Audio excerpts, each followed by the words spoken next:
Happy birthday. Yes. Tibay ako, diba?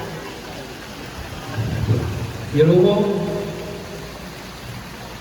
yung narating natin, dinarating yung mga magulang natin. Yung maramdaman nila yung pagiging dual citizen. Napakaswerte natin. Lalo na ikaw, dahil kung talaga ng problema sa pamilya, problema ng pamangkin natin, ikaw lahat, kayo ni Luloy. Maraming salamat. Ako napikon ako talaga nung binabasa ko yung mga di mo, ayoko na magsalita dahil baka makasakit lang ako. Apa, pero kayo, nagtsatsagaan nyo.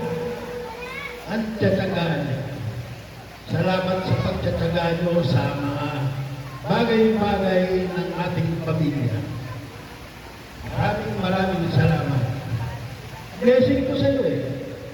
Sana makamtan mo pa yung mas magandang blessing yan sa pinagtatrabahuan mo ngayon. Pinagdadasal ko yan.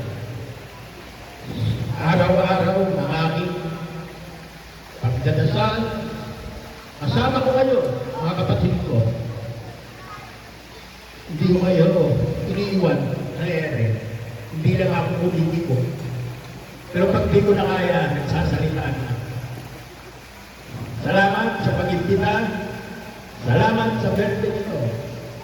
At sa susunod na taon, o mga tinuton, madadagdagan na naman tayo ng mga kapatid na papunta na sa senior. Ito, masarap pagpakinggan. Masarap gulinahin ng mga bagay na ito. Kaya lang, sasabi ko sa inyo, muling tampuan, huwag mo lang i-ano.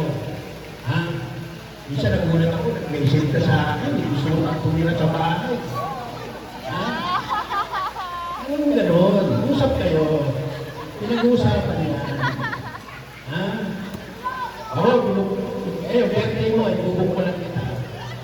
Kasi, yung pupunta ka sa akin, dahil yung mga anak mo, dahil yung pipigyan ka sa akin ng mga ilang linggo, sabi ka 2 weeks. Ito yung galit sa akin ang bayaw ko yan. Kaya, masaya ako pagkasundo na kayo. Happy birthday ulit. Maraming salamat sa pag-ibigyan, salamat sa lahat. Kasi ng mga puno, ikaw mo, gabi na, linggo pa rin.